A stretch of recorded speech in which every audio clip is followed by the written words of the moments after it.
Hello. Welcome to the first episode of Words Over Water. I'm Todd Spire. Our guest today is going to be Jesse Vadala. I couldn't be happier to have Jesse here with us today.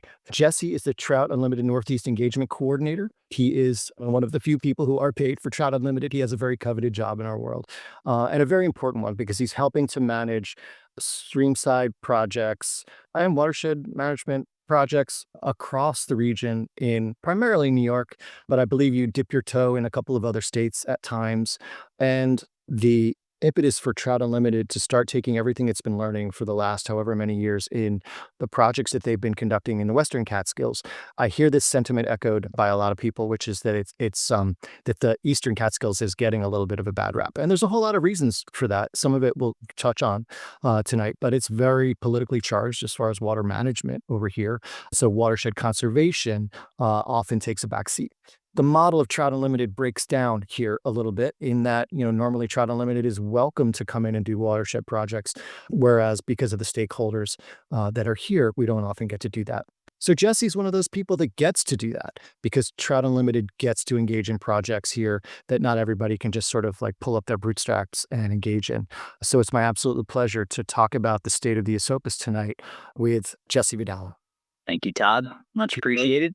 Well, I think what it takes to put the opportunity at play to have a great care and a passion for a river. And those of you who know Todd before tonight's discussion know that not just for the last few years, but for many years now, Todd's been helping to advocate for the Esopus in a way that is unique to himself. I am someone who got into the world of fishing and fly fishing by a lot of reading and a lot of exploration of rivers. And walking out of the Esopus one day, I found my way to the Esopus Creek shop. Todd and my friendship gained quite a lot from that time. But a big piece, I think, of what draws us back together is that when folks get worried about rivers, we're interested in what's the right move to make that worry something worthwhile. So a topic like tonight, talking about the Esopus in a tough time, isn't sensationalism. It isn't driving people into the room to say that the river's in peril. It's just the opposite. It's to bring us into a conversation that says, this is a river to celebrate. It's incredible. It's a truly remarkable fishery. So the idea that we would talk about the state of the Esopus now, even on the heels of a tough season, is really just speaking to the incredible nature of this river. And to Todd's point, my work at TU has largely been focused in the last few years in the Catskills, but heavily on the western side, on the west branch of the Delaware and the east branch of the Delaware and all of its tributaries. So much of our work at TU is about connectivity, and we're going to get into some of that as well today too. But I really want to learn what's the best that we can do to help be a support system for the Esopus and for the eastern side of the Catskills. As Todd mentioned, it's complex, but it's so beautiful and so worth it. So I'm excited to get to learn more about the river, and I have spent a lot of time doing this kind of research, studying on what it takes to make rivers like this succeed and what it takes to have the miracle of wild trout in them. So yeah, I'm excited to get to talk today. Thank you, Todd, for putting this together, and yeah, it's gonna be a great chat. yeah, thank you too. And it's what's interesting. Start like there's like the good news, bad news thing, right? So like the conditions on the Esopus are pretty abysmal right now. But I want to start with the punchline because it's really important for people to realize two things. One, everything's going to be perfectly fine. It's absolutely going to be fine. I know this from history, and what we're going to delve into is some of those reasons about why we know it's going to be fine. But one of the points that I want to make right off the bat too is that the Esopus, as you just said, is a really unique fishery, right? It's going to be around for a long time. It has a lot of antidotes to global warming, like one of the highest rainfalls in the state of New York up at the headwaters. We have the infusion, the pseudo tailwater that we get from the Schoharie. And, it's besides the turbidity, right? It's going to stay cooler for a longer period of time than a lot of the freestone rivers. That said, it's hard to educate when everything's fine. And, it's really interesting because somebody said to me recently, like, oh, you're always upset about the river, and it's not that I'm upset. It's just that when things go wrong, it gives us a great opportunity to educate people. And that's also like, I think why we're here too, because, part of this came from this perspective of like, wow, is it time to like raise a concern with the stakeholders, at the city and state level? And that's actually what prompted this conversation tonight, really, for things that you were hearing. Absolutely. Yeah, I see your point. There has been a lot of concern. Folks have reached out to me directly. I've seen it as well.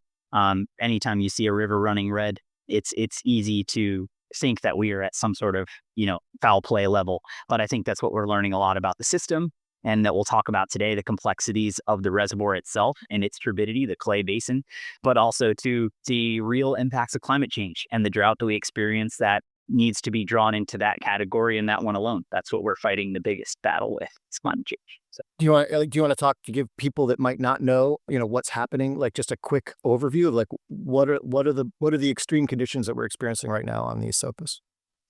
Yeah, so at this time, we've got an extremely drawn down reservoir system that we rely on, specifically for this cold flow to come out through the portal in Shandaken. As you've seen, if you keep an eye on the DEP reservoir levels, they are extremely low. We've had to draw down quite a lot of water. I say we, as in DEP has drawn quite a lot of water through the system, leaving the reservoirs at a safe but low level. The massive drought coinciding with repairs to the aqueduct system made for tremendous challenge.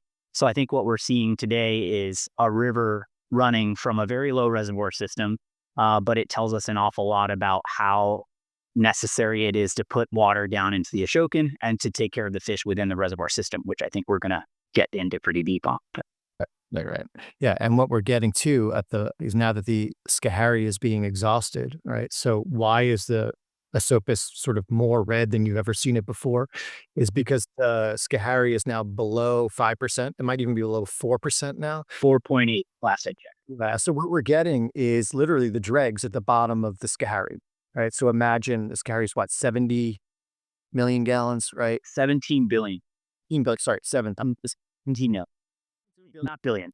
There's an M there. 17 million. The literally the dregs at the bottom of the reservoir. The entire Eastern Catskills is geologically has a lot of clay wrapped up in all of the sediment that dropped out of what was dragged down in the last ice age. And as the natural process of erosion happens, the banks widen and clay is exposed, and then it runs into the rivers. The watershed to the north of us, the Schoharie watershed, has a lot of clay in it, and that clay starts to deposit itself into the Schoharie, and then eventually through the portal and make its way down to the Ashokan. So that's what we're seeing right now. We're seeing all that collected clay make its way down and through and out. I think it's important, though, to back up for a second and also sort of talk about, right, what started as a drawdown for safety concerns. And now I'm talking regionally. That's what I mean. I want to back up and talk about it regionally for a second. And you might be able to talk more about this on the western side, right? What was initially a drawdown for safety has become, because we never got rain, right? They just needed to keep grabbing water, right? Yeah. So it was just supposed to be to reach safe levels. And then it was out of sort of a dire need, right? Yeah. The city consumes 1 billion gallons of water a day. Right now, it's just a little bit below that of daily consumption, which is great. I've seen it as high as 1.1, 1.3 sometimes in my time. And now it's pretty consistently just below a billion. But it's important to realize that there are only 60 days worth of water downstate in the reservoirs down there. This whole shutdown of the western side was really dependent on rain. It needed to be raining, and it hasn't been raining. And so again, that drawdown that was coming out of the Schoharie started as safety and then became like they direly needed the water to go south. Yeah, yeah, and especially as the city, as city voices and authorities kind of demanded more drought-like conditions, the drawdown or the amount of available water coming out of systems, even famously running well at this time, like the West Branch, would continue to see lower managed flows due to these extreme drought conditions. They will not be able to move large volumes of water for fear of keeping that reservoir at a good capacity. So what we've experienced now is kind of the unfortunate perfect storm in so many ways. Because the shutdown of the work has stopped at this point, flows are being managed at a very low volume. They will likely stay this low, if not lower, on the West Branch of the Delaware. So what we have are very, very low stream conditions in most cases, and there is fear on many folks that there's detriment that's being caused by such low flows. However, it is not outside of the FFMP, which is the management system that helps control what happens on the west branch of the Delaware. It's also what has made great protections for the trout of the Delaware, and it's something that I think we aspire to when we talk about management of the Esopus. Is something that has a high and low field that you can stay within that gives some predictability. The real challenge on the west branch of the Delaware for anglers who've been fishing it is that we got no word that they were going to drop into an extremely low management plan. When it was decided by New York City that we were in a drought warning condition and that the aqueduct repair was stopping, there was not the heads up that they would be dropping into the lowest table of management from 500 CFS to 65. That was not something that was forecasted, and typically it can be. So we were a part of a big advocacy campaign on folks just being mindful of the conditions on the river, considering how low. So Yeah, for sure. So, we wanted to start with this like data overview. We need 1 million gallons of water down in the city. They can only store 60 days down there. And here's the kicker. It takes 20 days of the Catskill Aqueduct. Right now, this is the pipe again going from the Ashokan downstate. It takes 20 days full bore to deliver 1 day of water to the city. And so in lieu of the shutdown that was happening, and if you don't realize, again, I just want to make sure for anybody that, might be new to the audience, right? There were a lot of fractures in the Delaware Aqueduct, which normally supplies the city with 60% of its water. They were losing about 35 million gallons a day was the estimate. And so they built a bypass tunnel where the tunnel had started to collapse. It turned out that they drilled some of the tunnel through a little more limestone-based geology than they had hoped for. It started to collapse. So they built a bypass tunnel, and it was time to hook it up. So that's why the western part is closed. They're relying on our aqueduct, the Catskill Aqueduct, which normally delivers 40%, to deliver 100% of that water. And like I said, it's sort of it's a losing battle because they can, you're always at a net loss from day to day. It had to rain or this was never going to work. The Delaware mhm. Aqueduct, though, can deliver about 1 billion gallons a day. If I'm reading, I was going back and reading that at full bore. So it's pretty amazing. It's really quite amazing. Again, they had postponed this shutdown. The bypass tunnel had completed about 3 years ago? Is it 2? So you started the warnings 3 years ago, yeah. Yeah, so that was 2 years that they postponed because the modeling that DEP was seeing, the weather modeling, was not predicting enough rain. And so this was the year. This was gonna be the wet year, right? This is gonna happen, yeah. It's gonna happen. Sadly, no. And I don't know if that means that there was partial repair work done, some degree of patching that reduces the amount. I haven't read any statements maybe you have that say a report on the work that was done during this operational period, because as again, we're talking about fractures to the system. So there could have been some really good positives completed. I'm not clear on them. I think this is also a good point to mention that, I don't really see any point in placing blame on the DEP for getting it wrong, right? Like, this was all predicated on Mother Nature's involvement.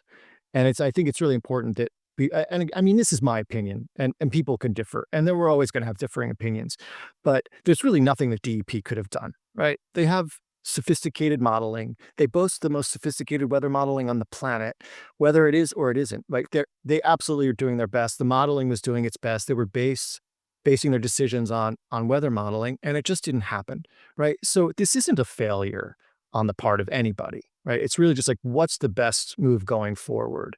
And I think that's important.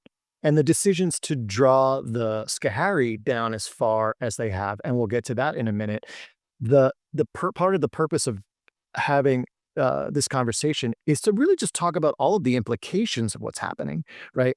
Not necessarily the good and the bad or the right and the wrong, right? I don't think this is something to go to war over because I have faith in the fishery that transcends the alarming nature of what I see and the kind of common sense, the knee-jerk reaction that you wanna have. I have faith based on what I've observed over the years that the fishery will be fine, right? And I think that's a really important point too, right? The, back to the weather aspect, the rainfall versus snowfall, and I'm curious if you might have any insight on that. We talk about the sources of water here, and one of the Mhm. things that's trended over time, and I'm sure Trout Unlimited has looked at it, so I'll bounce this back to you, is, like, we used to rely on snowmelt predominantly for a certain volume of water in our systems. And through the impacts of global warming, we're now relying more on just rainfall than the snow melt, which I'm sure probably impacts the projects that you're doing as well. Do you have insight on that or thoughts on that? Yeah, I do think obviously the it all counts as positive on the watershed side isn't totally that clear. Obviously, when we have snowfall, we've got continual additional sediment carrying along with melted snow that it doesn't quite happen as naturally over rainfall. But obviously, and this is kind of what we mentioned earlier, is that many of our tributaries in the Catskill systems, including the Esopus, are the tributaries themselves have been stripped bare of trees, and so impacts of weather are real, and they impact the stream very quickly because there's not more of a buffer there. The ultimate health of a river, when we talk about it from a much larger scale, is about stability of habitat, and ways that systems create ways to absorb water and give it to the resources naturally, which happens on undeveloped streams in so many ways. When you look at a piece of woods like the Upper Willow Weemont, headwaters of the Willows, you'll see water and how it's absorbed into a system so naturally. There's dense hemlock forest that's never been adjusted or adapted or ruined in any way. And so water makes its way into the stream at a very natural and slow seeping pace, which cannot happen because of the elevation of tributaries in the Esopus system and, as part of it. But in general, with such massive degradation to the riparian buffers of streams, it's not a surprise that snowfall or rainfall on a system like the Esopus has dark impacts very quickly. So I think that's to be said. I don't know that 100% that it checks back to our work as cleanly, but I do think it is a major source of it. Is that as these systems, small streams, little tiny tributaries like Stony Clove, and others that feed the Esopus are it's really important, obviously, that the connectivity is there, and we'll get into that too. But I think that when it comes to rainfall and where it goes and what a system can do, culverts, road passages, bridges, they all become really important factors because they are constrictors to that flow. Mhm. Yeah. I'm sort of curious if you could speak generally about what types of projects does Trout Unlimited usually engage in, right? Like, repairing buffer zone or like culvert replacement or like, is there a trend of what gets the money, that gets the attention, that gets the time? Yeah, and there is. I think in New York State specifically, the native brook trout, eastern brook trout in general, help us find a framework for what we do. And the tributaries, the headwater streams, that's where the brook trout are, the stronghold populations of brook trout in New York State, the ones that we're so desperate to try and gain a strong understanding on. We know that they need connectivity, number one. So if there was a hot button that got projects happening, it's not so much just restoration, rebuilding streams, but it's largely about connection. It's tributaries. And culvert replacements are a huge piece of it. Additionally, when we're thinking about structures that are maybe undersized for the water needs, we're also thinking these are opportunities to reintroduce riparian buffers, zones that gain more wood. And that was traditionally tree plantings that occurred on streamside buffers. Again, that term riparian is used often. It's really speaking to the immediate action zone around a creek or a stream, or a bigger river. But in addition to planting trees on the banks, what we do on a lot of our work at TU for culvert replacements or for restoration work is we're installing large wood as a way to reintroduce organic buffers, organic materials that help filter food, water, and sediment. They create shade and structure for fish that don't exist, again, on streams that have been ripped from massive industrialization. Our streams are bare of hardwood. So the work we do is largely about making sure fish have ultimate passage from headwaters to the main stems of streams and rivers. And then also just adding wood as often as possible. We frequently keep it simple and say wood is good, but on brook trout streams and wild trout streams in general, the determining factor of how strong food sources, macroinvertebrates, are, habitat that trout can live in, it's dependent on wood. And streams with healthy riparian zones, whether by natural tree growth or by reintroduction like methods of these, that's a big piece of what we do at TEED. It's reconnecting quality habitat while watching the stability of a stream from a very large scale. So looking at the small trickling headwaters section of a river, but also the large raging 45-foot wide section of the river down below. Those needs are different, but a holistic view helps us understand exactly what will keep that tributary flowing into the large stem, and then bringing it back to the Esopus. As you have said, and I've borrowed your phrase on this, but the Shangri-La effect of the tributaries of the Esopus, they are the spawning tributaries. They hold so much value, and the connectivity in the Catskill is huge. So I'm thankful that our work at TU has been able to stretch across more of the Catskills in the last year.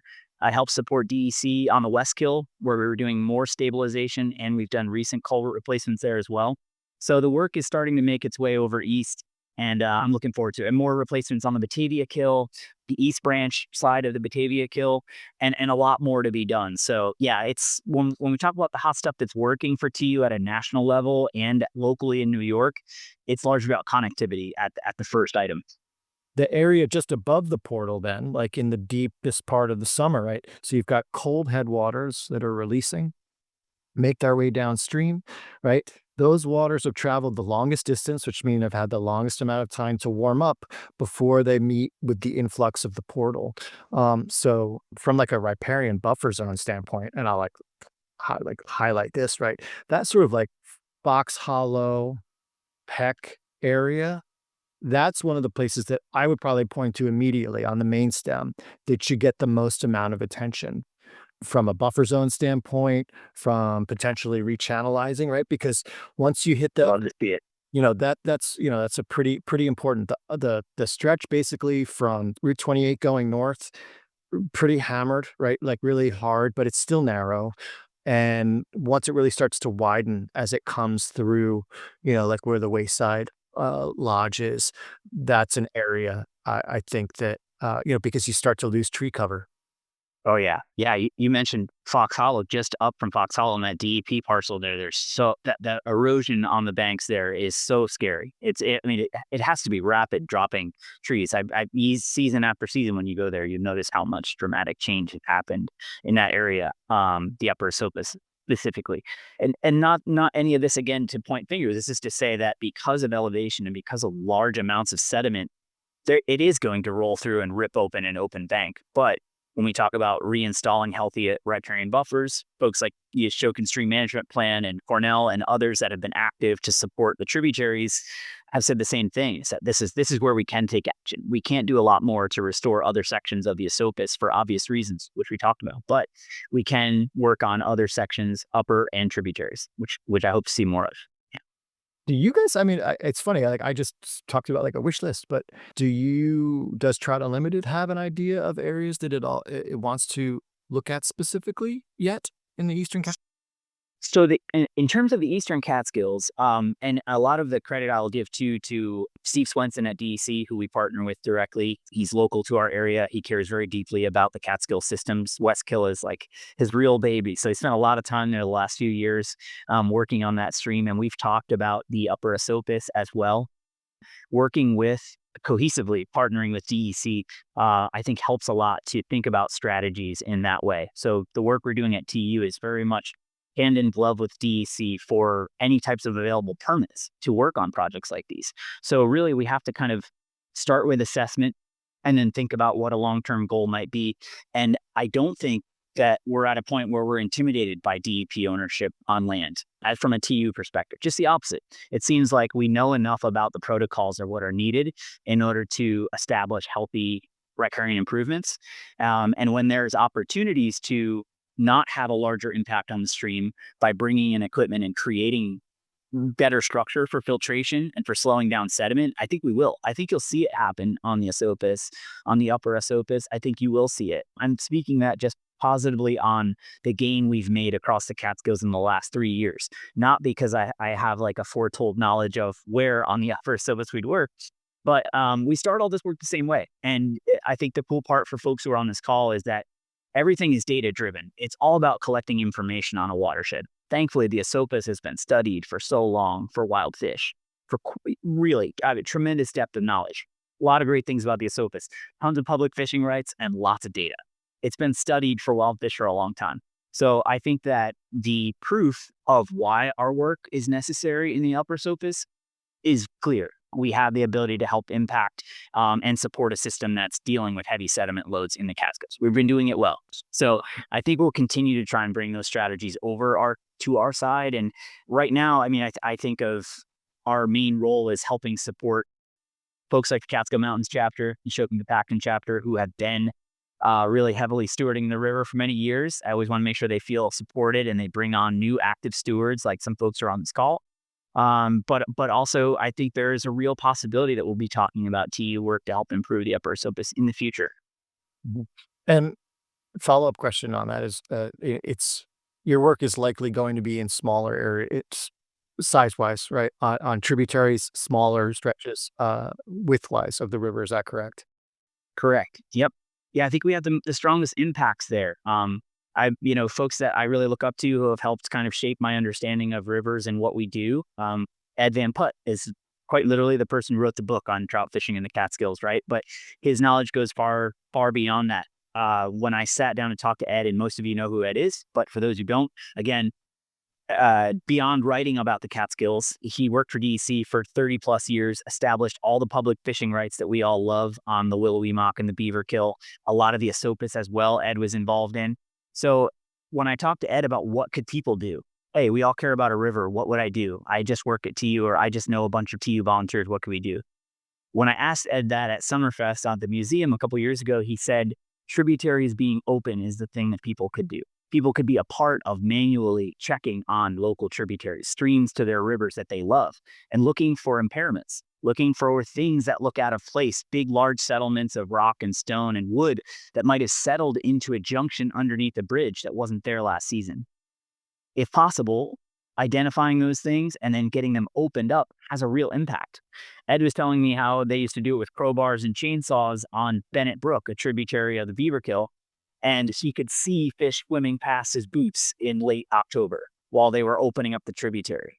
So I think that's the kind of vision I think about for the small water when it comes to TU and how we could potentially help in the Esopus system is that by helping build community like this where people say, no, it's my job. I drive by Fox Hollow every day. I'm going to go look and make sure that it's not jammed up under the bridge.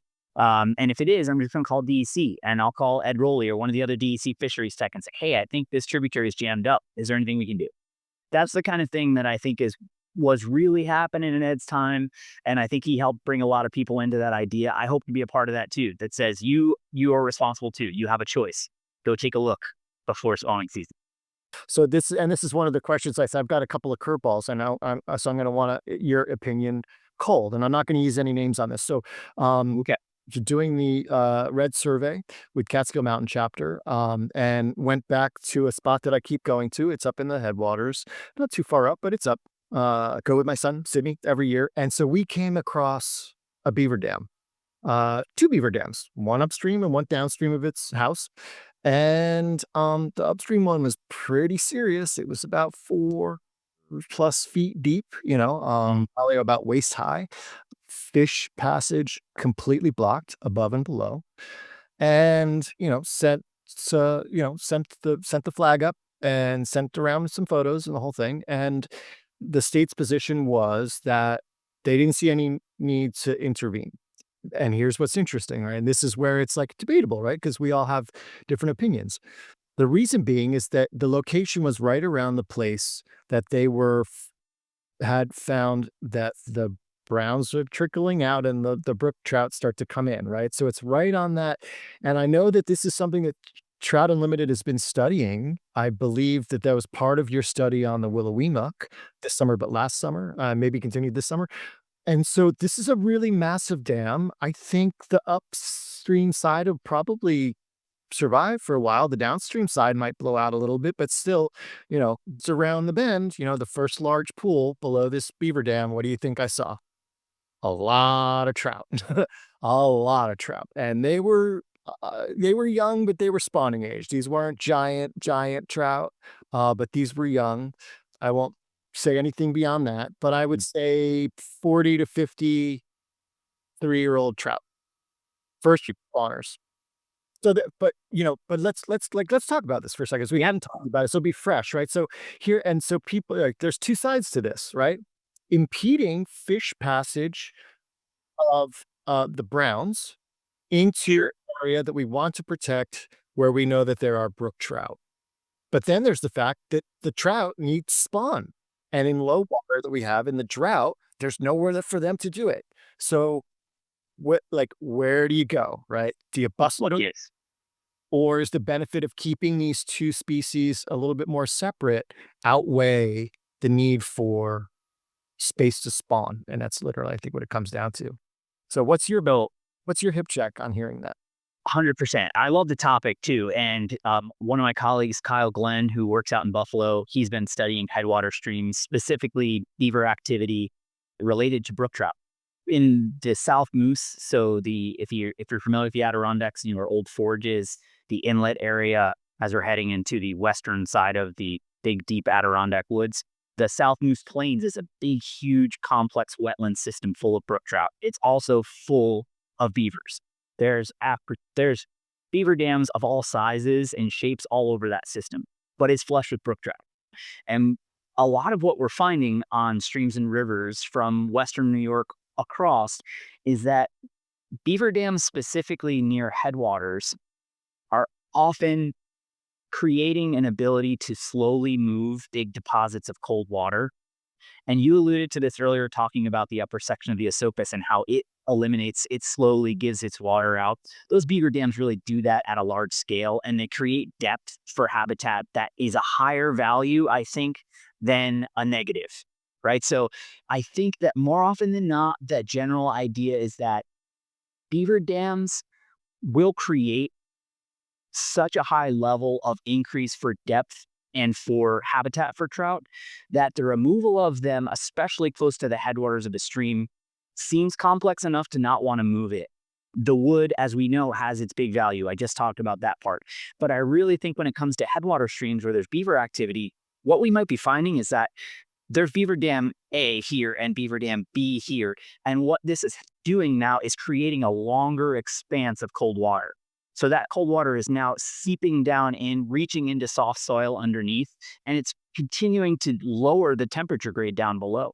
So my thought would be the number one thing we would do from a TU perspective is temperature monitoring above and below the dams.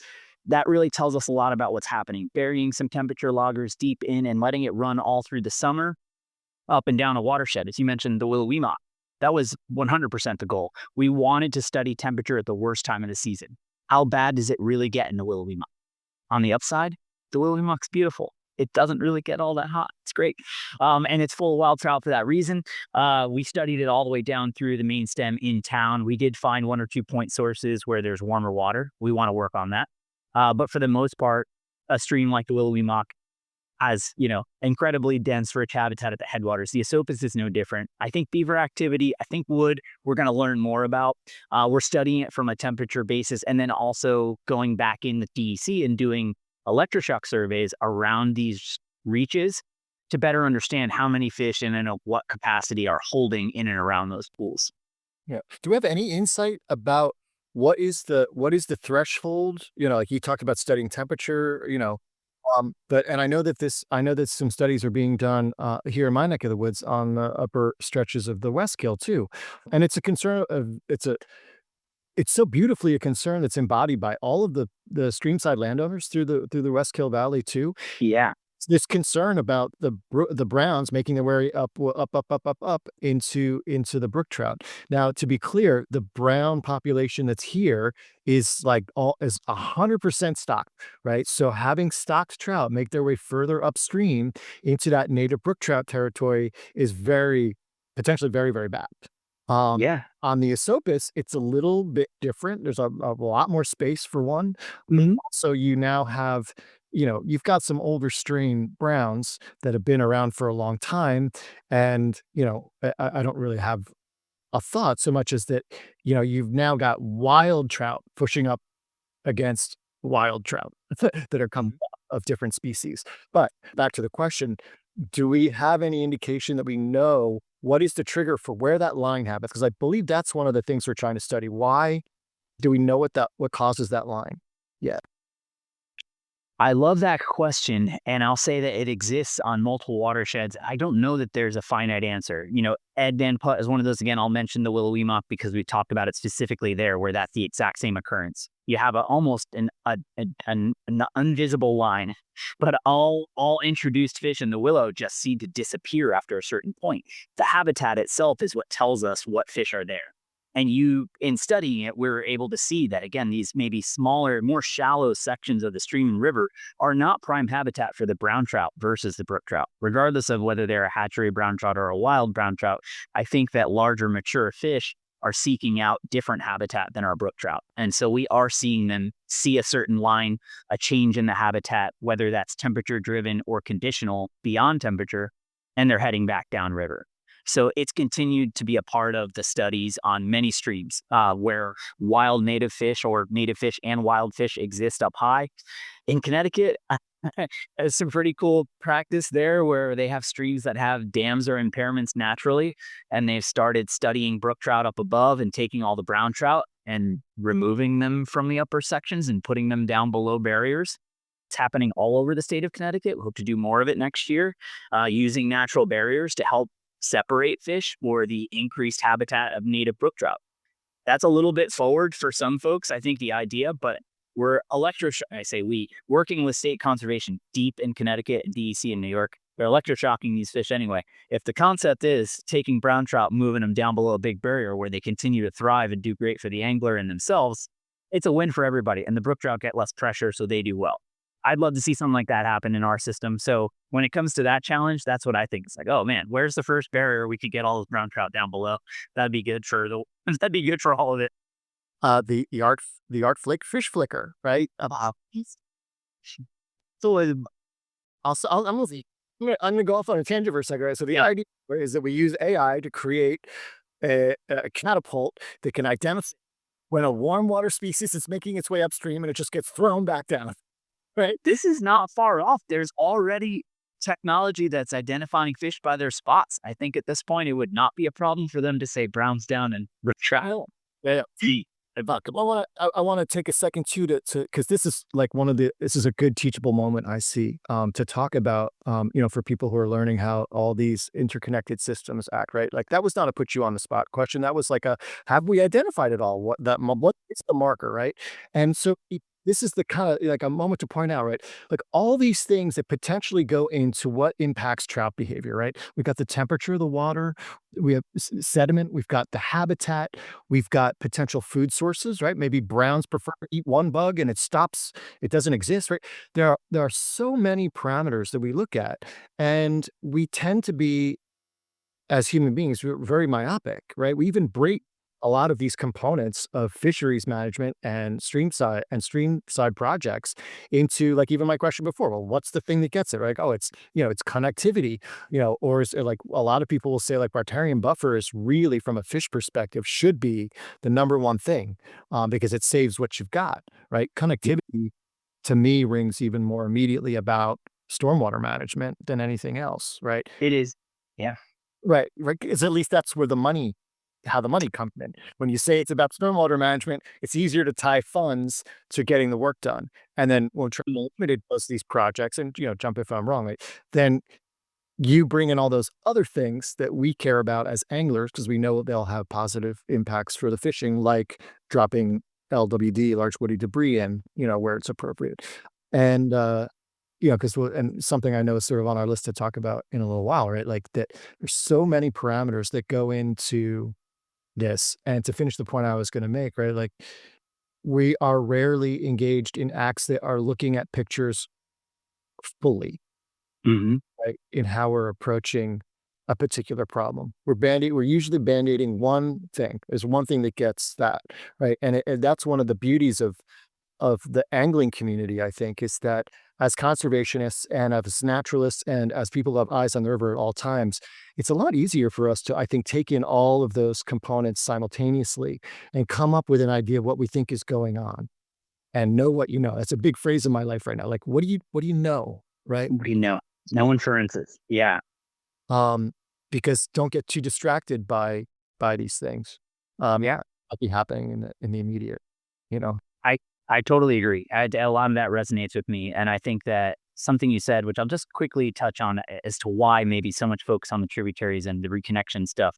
It does come down to stormwater management for the municipalities, towns. Many of them in the Catskills are townships with very small budgets. They only see people X amount of time in the year. The Esopus is a perfect case of it.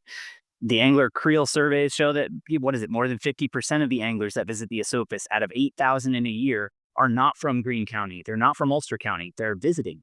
These are not folks who are there spending money in that town. So when it comes time to replace a pipe on a tributary that we think as anglers is not sufficient to get trout down through it, and we're worried about the stunted brook trout who's stuck in the pool, the city's got 10 grand. The project to be done right is 75. The concept behind TU is that with funding like the Bond Act, national funding, New York State WQIP funding, NIFWIF funding, there are real dollars out there where we can walk into a township and say, the 3-foot pipe would cost you this much. We will cover everything to make it an ADM structure that's 7 times that size. Can we do the project?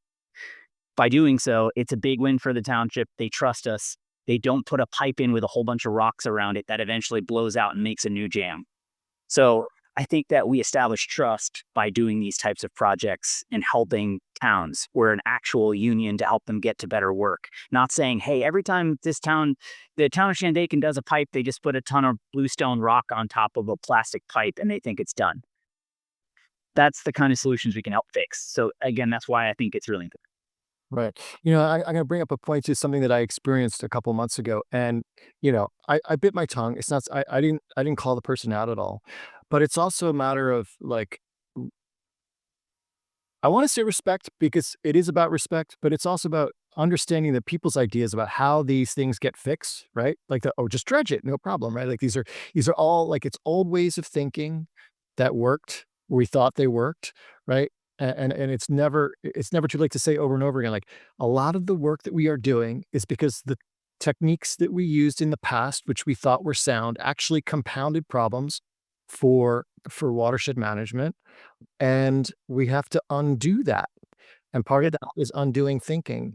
And it's interesting, it was a culvert replacement project, in my area here, and, because now we build things for the future, oversized culvert replacements, so that we don't have to do them again, with this That saving money long term, and you still get people that complain, why are they putting this much effort, this much energy, this much money into a culvert replacement? It used to be this big. Does it really need to be the size of a tractor trailer now?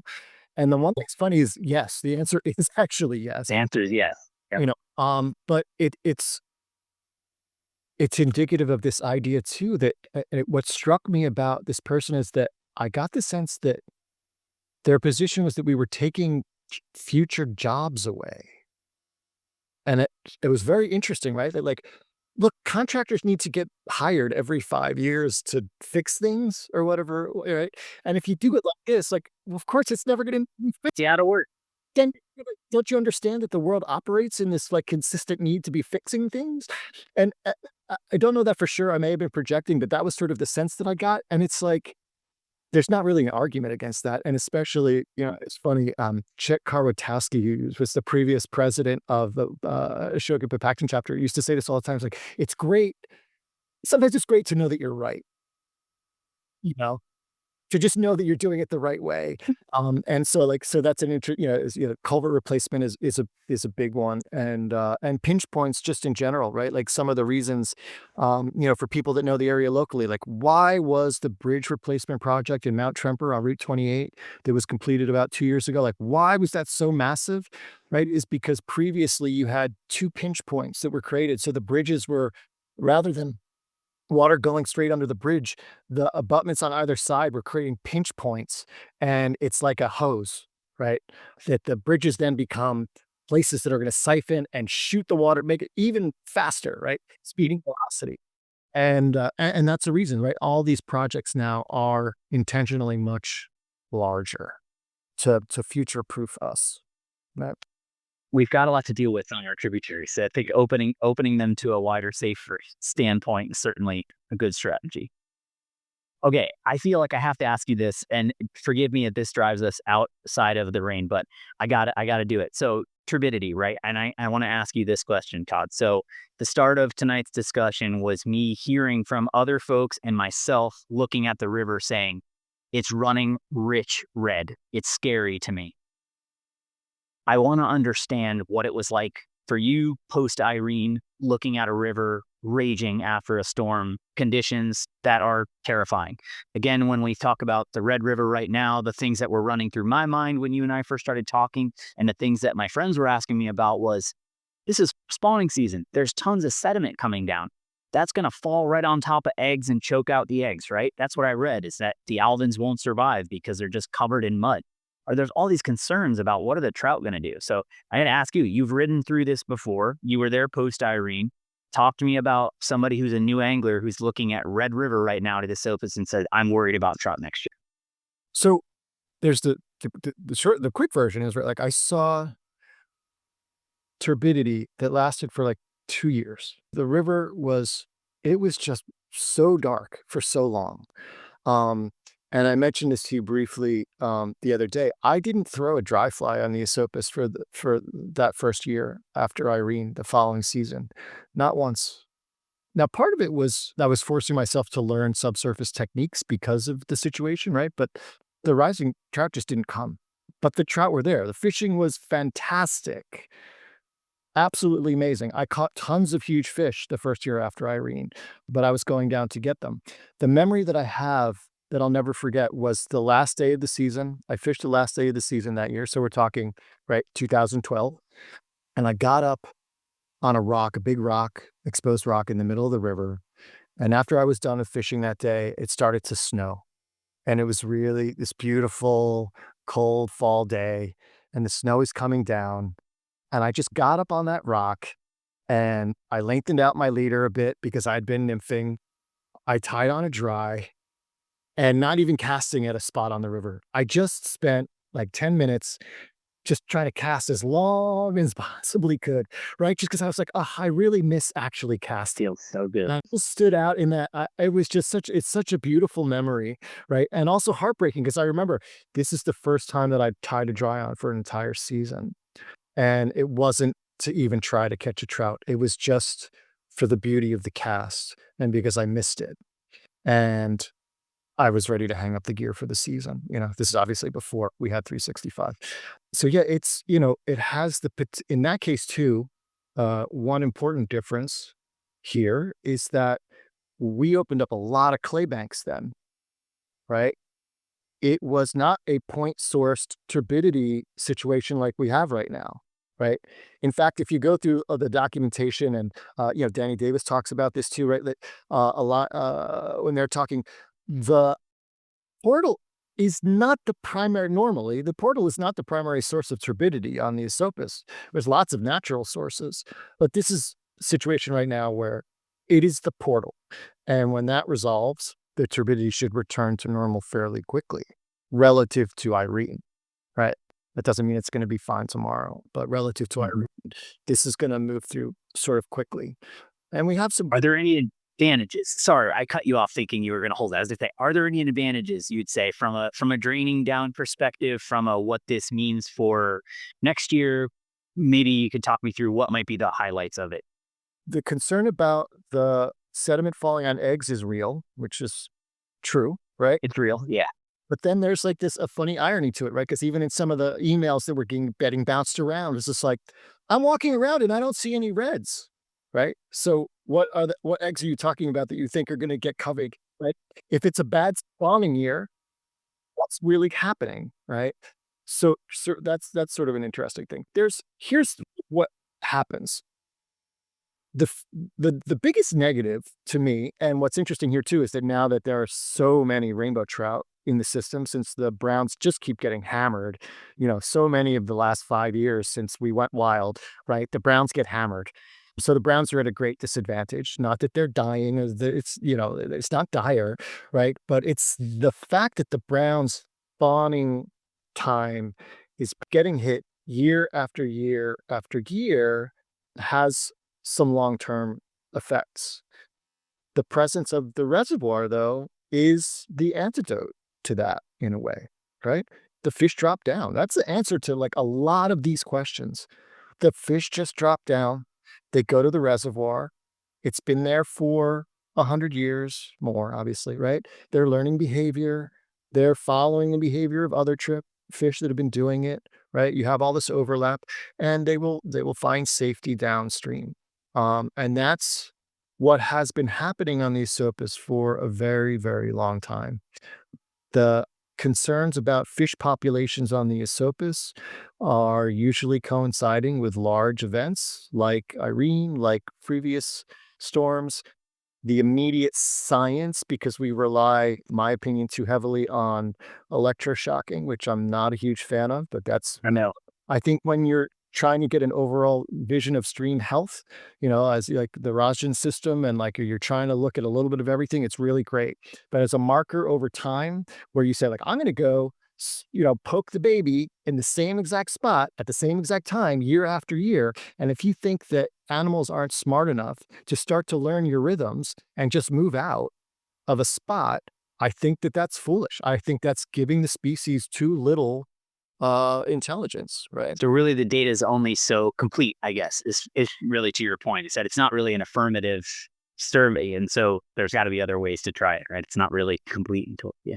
It's also an Esopus thing, right? A lot of my opinions, and I said this at the beginning too, right? That the Esopus is a very unique fishery. It's extremely resilient.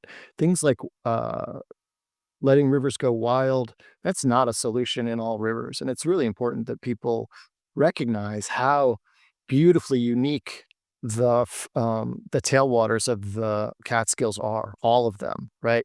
It's one of the things I find it very ironic that the state uses the Esopus as a benchmark for any of its data that it uses across the state for how they manage streams. But the Esopus is still on, Esopus was one of the 9 fisheries used to establish the new protocols for trout management.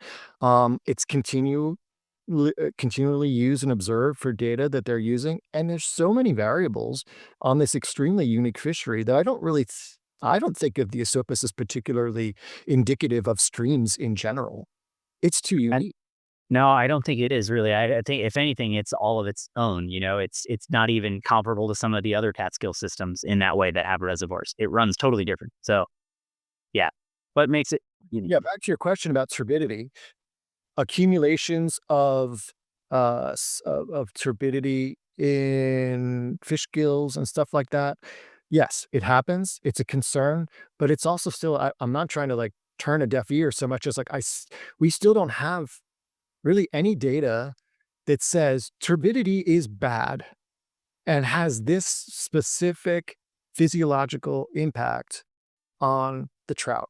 There's just really not a lot there. We need that data, or we need that science really to catch up. Yeah. It would be really great, but at the same time, it's like the naturalist in me says, "Okay, so, like, let's look at Irene. We have far higher, more sustained, turbidity," and the initial science came out and said, "Oh, we've got rainbow trout collapse on the Esopus," and a big study was funded, and they did all the stuff, and they found out, "Oh my god, there's actually more rainbow trout on the Esopus than there were since the last time we did a study of this magnitude." And again, it's because of the pre-existing conditions that have here, slowly releasing headwaters, plenty of the artificial infusion of water that we get from the Schoharie, regardless of its turbidity, and then ultimately the artificial aspects of the reservoir itself, right? The fish are just going to drop down and spawn lower, spawn in the reservoir if they have to, Mhm. spawn on top of each other. They probably, I assume, like, we don't have a lot of information about specifically how trout spawn in Catskill environments, but I assume that, like, those trout are gonna start competing for the available space in that one big pool. That story that I told earlier tonight. They'll find a way, and if they don't find a way, the next generation will find a way. But I also do believe that the reset time is about 9 years for every handicapped spawning year. From the point of Irene, flash forward 9 years, and that's when the rainbow trout really started to rebound. It's like 9 years. The spawning year gets compromised. Those eggs disappear, but you don't really see that because you needed those eggs to age into spawning class. So the first thing is you have a handicapped spawning class 3 years out because they have a diminished number of trout from the spawn getting hit by a storm. Or the other thing that does actually happen, equally as heartbreaking to me, is that the sight feeding birds will pull out when you have long sustained turbidity, which ironically is positive for the predation component of what happens, right? So the eagles move out and the osprey move out because they can't see anything. And then you have a lower amount of predation, right? Ospreys feed voraciously. And the only reason that the ospreys are here in the first place is because of Irene. The ospreys, I mean, you'd have to go back. I'm sure that's cyclical too, but I've been here, I've been here just shy of 20 years, right? I didn't see a single osprey on the Esopus until Irene, because the eagles moved out, and then the eagles disappeared for 2 years, and then the osprey are like, "Hey, there's no more eagles here. I guess we'll move in." And then the eagles follow the osprey back up, right? So it's really like this is the part of the monk on the mountain, right? Of being the guy out in that gets to live out here and live this life in the woods, where I'm like, the fish are gonna be fine, but what about the eagles? Right? They can't see the fish, they can't feed. But again, I'm hoping that this is gonna be more short term. That's good though. I feel like that gives the kind of overarching theme we were intending on upon this is that it's good that people care. It's good that we're all concerned. It's good that folks would even tap into a conversation just to learn more about a river. It's good that we care. Having stewards for a river is what we can do consistently, and that's obviously it's the bread and butter of what I'm hoping to achieve, in the Catskills across the board is just finding more and more folks who want to engage in conversations like this, want to learn about a system, want to understand, and when it is time to contact DEC and DEP, to know what those parameters are. Say, okay, cool. Well, I am seeing something that's happening on fishery that I think is unique. I want to go to the right people. That's part of having an informed community, and I think that's hopefully what we would be a part of building here. Yeah, yeah, absolutely. And really what it boils down to, and we've talked about this in many ways, shapes, and forms, is that not fishing during the spawn is really like one of the most important things that you can do as an angler. I never people tell people to like not to fish. I encourage people to have the restraints to not fish, right? Sometimes you gotta just scratch the itch. And lucky for us, most of us in the environment, people that are on the call here, like we're all catch and release anglers. And that's beautiful, but it's an ideal and it's not how everybody operates. But universally, we should not be fishing during the spawn. We just shouldn't, right? And the more that you step away, because it's not the first time that we've had this, right? In 2016, we had massive drought on the Esopus. And we were writing letters, trying to get them to close the fishing season early, right? Very similar situation to what we had here before they really cranked the portal open. And it was abysmally low, just like what we saw this year. We weren't getting anywhere. I started a change.org petition. And I tell the story that like we got the river shut down in 1 day once I started that petition. After weeks calling it, call the state, pressure them to sign the document. It's on the governor's desk, right? He's not signing the thing. I'm sure there was some just coincidence, right? It was like within minutes of Ed Van Putt signing the petition and making a comment about how nobody should be fishing this time of year anyway, right? We shouldn't be fishing the spawn. I got the call. The governor's signing it today, right? Man, yeah. And that was a big win for us. That had to feel like a massive win. I mean, I think it's worth celebrating too. I think that's a big deal to realize that it can work, to take it through from red alert, we have to call, we have to do something, but also having the time to say, well, we need to organize the right form of action. It needs to be a well-documented letter with well-respected signatures. It's not just yelling or posting nasty comments on DEC's Instagram. That's not how these things work. So Yeah, absolutely. Yeah, it was a really big win, and it really felt it paved the way for things that happened, like getting the Esopus turned into a wild river, right? Flipping the state's position on what the Esopus should be, because that was like one of these, like, oh wow, the power of collective voice. I say it a lot when we're talking about, the Esopus is Wild initiative, right? We stood up and we made our voices heard, and we turned the giant over, and we were able to protect the river. The 365 season, obviously, its own episode to talk about, I'm sure, in its own way. But again, I think this all comes down to its choice, right? Fishing during the spawn, fishing because it's legal, because you can, is just not where you want to be in terms of making conscious decisions. I think the our ethics and our morals are what define us as individuals. We love this thing of chasing wild trout. The worst idea is to get selfish during the spawn, to need it right then and there in that moment. That's when it really crushes the beauty of spring. Like I think there's just so much about the seasonality of the classic angler season that's so special. And I still want to celebrate that. And it's probably why I'm still so latched on to the books from the 50s and 60s when it was a season. Every other wild game that's out there in New York to pursue has a season. We have respect for the animals. We give them their time to continue to procreate. Maybe it's just selfish that we want more fish in the river next year that somebody like me doesn't fish during spawn. But the thing is that it just makes sense. And we have a choice. Okay. The osprey looking for trout, he's got a empty belly. He doesn't have a choice. You and me just wanting a feel of the river again and wanting to cast a fly, you can still get that fulfillment without stomping over spawning fish, which again is just part of this. We have a choice as anglers to do better. I think we should. Yeah, yeah, yeah. I wanna move to a point we just talked about turbidity, and I'll say too, another thing, just like observationally, right? The location of turbidity is a big deal, right? If you have turbidity low in the system, it doesn't impact the system as much, right? But one thing lets go up in the headwaters, the whole river's gonna be blown out, right? And those are the things we wanna avoid, and so, like, tempering, one thing that I noticed this year, going back to the same place again for the red survey, what seems to be like a pretty massive clay bank that's exposed up there that wasn't there last year because we walked through and did all of this last year. And having a large newly exposed clay bank up in the headwaters means, potentially like ruined days on the river. But again, these are actually in some ways the things that the state is even more keyed in on, and the city obviously, potentially places to intervene, to pull that turbidity out. But but the other thing that we didn't talk about as much, and there's some points there, is, the impacts of the drought leading into the more sustained releases that we have coming out of the Schoharie right now. I told you I went back and looked up studies about macroinvertebrates and the insects.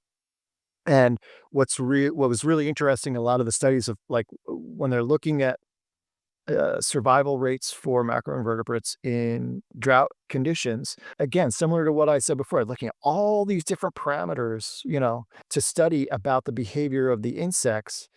And they know that something happens, but they're still not sure why it happens, right? But they're studying all these things and say, oh, okay, so insects of this size behave like this, and insects of this size behave like this, but we don't really sure what it is that is triggering that moment that their behavior changes into something triggers. The insect knows it's a dire moment and they have to compensate. So the crawlers crawl, they try and stay wet.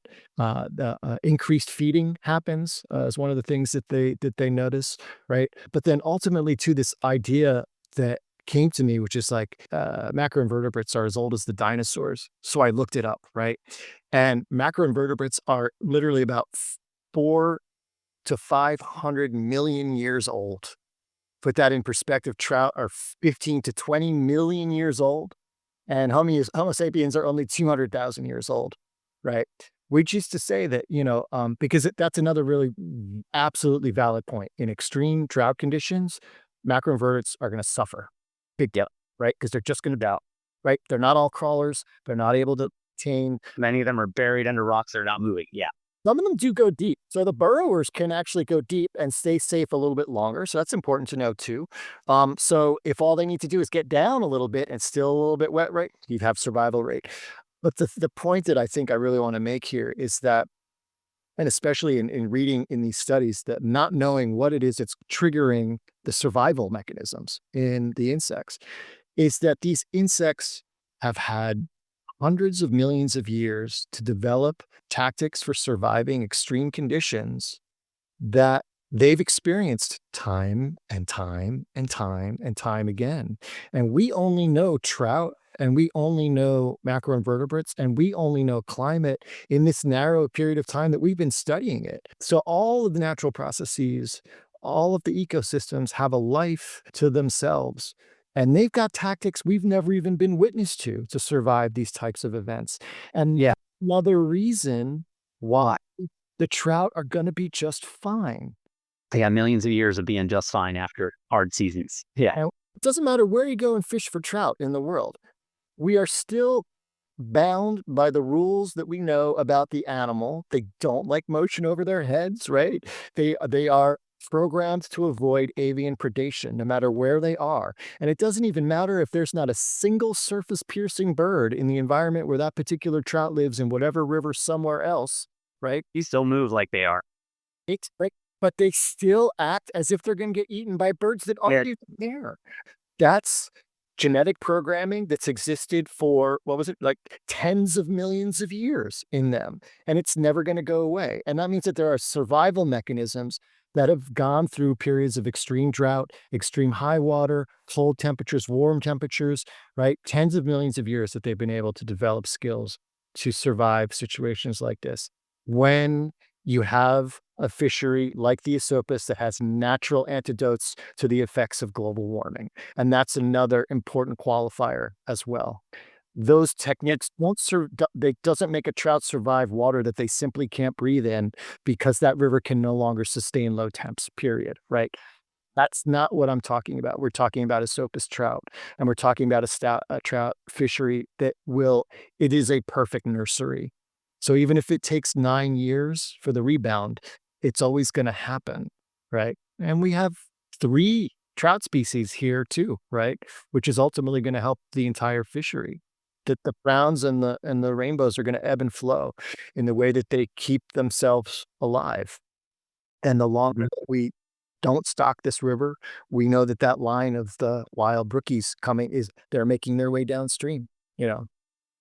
So cool. I also had some amazing experiences on the river this year and found that fishing into like, even into late September, early October was just fantastic on the river. It was a different river than I fished it every other time, which is part of the appeal of going back. Obviously, there was dodging turbidity a lot in the summer and moving up to small water, but yeah, it's the Esopus to me is truly like the optimist angler's paradise in so many ways.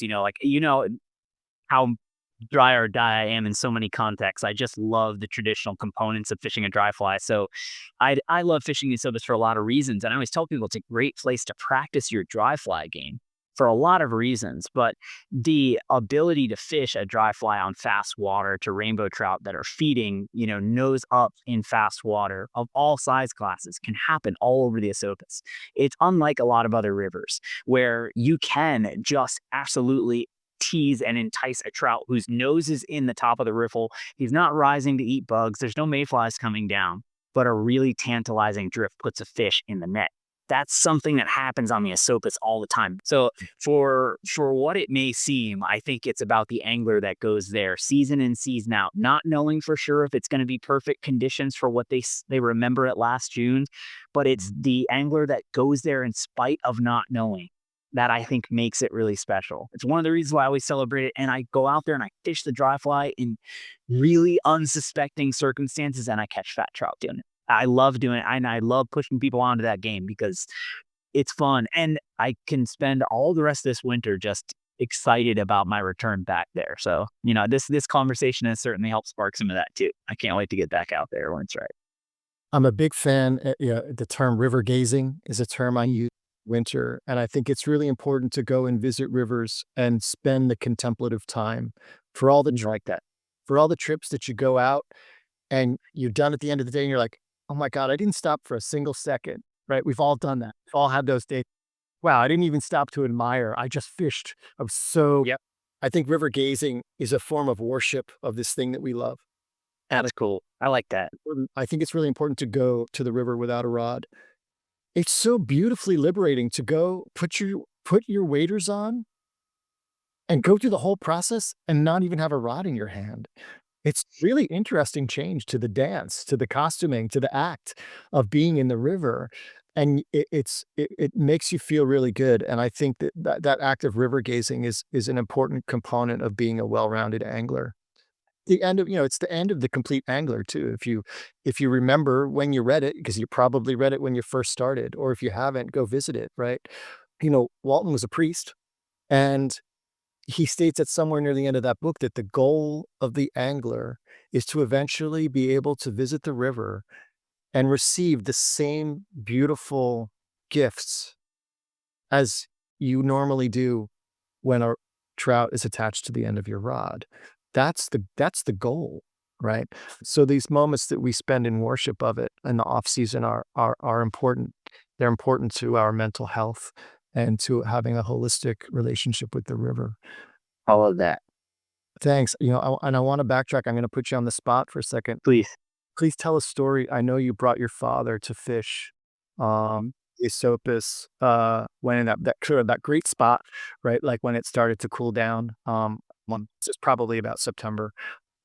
Can you share with us a little story, a bit of that. Yeah. Yeah.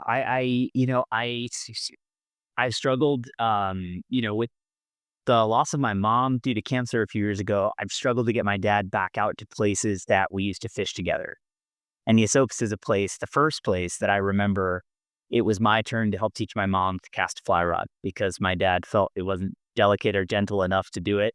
So fishing on the Esopus with my mom was a really special gift because it was when my mom was in remission. She was really not totally well healthy wise, but wanted to have a day on the river with the boys. So it was really hard for my dad to even consider going back out to the Esopus to fish because he just was tied into a very specific memory the last time we were there. And this year, instead of him being home around their anniversary, my nephew and I decided to go and take him out for a weekend in the Catskills. And it was, it's the kind of thing I'll always remember is that I was simultaneously in between my father, who taught me to chase trout in the first place. I wouldn't care about them if it wasn't for him. And my nephew, who is, the closest thing I have to a next generation I have to teach this thing to, this special bond between my father and me and his grandfather and him. The Esopus is the place where all that happened, and to be able to bring the boys out and spend some time on the river and truly have to do the work. There was dark water coming out of the portal. We had to get creative. We had to pull out maps and start looking at small water. And I'm saying, oh, I know there's a big flat recess way up on this hill. So I know there's water between those two marker points on this road. There has to be. So we can go up there and I'll show you how to catch a brook trout. So I got that experience to be with my dad, being a really good steward of the river, saying, no, we can't go fish down there. It's too warm. We can't go fish over there. It's going to be hard, but we can go fish over here. And so this year, I think was really special for me to be able to kind of put that ownership on myself to say, I want to be a part of not only showing my father how much this resource means to me, but also to pass it on to the next generation. And so this year on the Esopus, I felt like I was helping pay back something that's been so special to me and truly helped to lift my dad through a really hard time. So yeah, I'm indebted to the Esopus and it'll always be this way. I'll always go there. And I hope every October I can take my dad for as long as I can and we can have similar memories. But it was a totally special year for me. Yeah. Okay. Well, you and I met on the Esopus and started this amazing small world, good friendship Totally. together. So yeah, it's making memories and reconnecting people with memories. And I'm really glad I asked you that story, the components of it. I never, that's the truth of it. And yeah, This has been really amazing. What a pleasure to talk with you tonight. You have anything to plug? yeah, a couple things. Okay, cool. I gotta make this post. It's gotta happen. Wesco Brewing Brookie, you all know the beer. If you drink beers in the Catskills, you know it. But starting this year, all cans, if you buy this beer in your package store, 2% of all can sales go directly to TU Brook Trout Habitat Projects. It's a program we're calling Brookies for Brookies. So if you see Wesco Brewing at your local store, if you want to ask a craft distributor, you can get it. And 2% of that work, again, is for brook trout habitat improvement in New York. That's statewide. That's the beer no matter where you buy it. Wholesale, wholesale, or any of the Westkill Brewery or at the supply shop. So every time you buy the can, every form. Amazing. I totally misread that. I thought that was an event thing, a specific Yeah. a give back event. Next week, this can label will change. There'll be a TU QR code right in here that takes you over to the link. And yeah, so 2% of all the can sales all the time. Big shout out to Mike at Westkill for wanting to do it. I think it's think it's amazing. And then obviously, if I made one more last plug, it's that in the heart of the Catskills, you've got the Catskill Mountain TU chapter, been around for 60 plus years, the Ashokan Papakwin chapter, Mid Hudson chapter, Upper Delaware. There's a lot of groups, folks that want to get involved in helping take care of the rivers. If that's something that interests you and you don't know where to go, I'm the guy to ask. So, yeah. Well, thanks again, Jesse. To everybody, thanks for joining us online. And additionally, if you want, just sign up for the newsletter at esopuscreel.com and you'll get some follow-up information on tonight's event. Have a wonderful holiday season. Stay safe and warm. And as we always say, tight lines.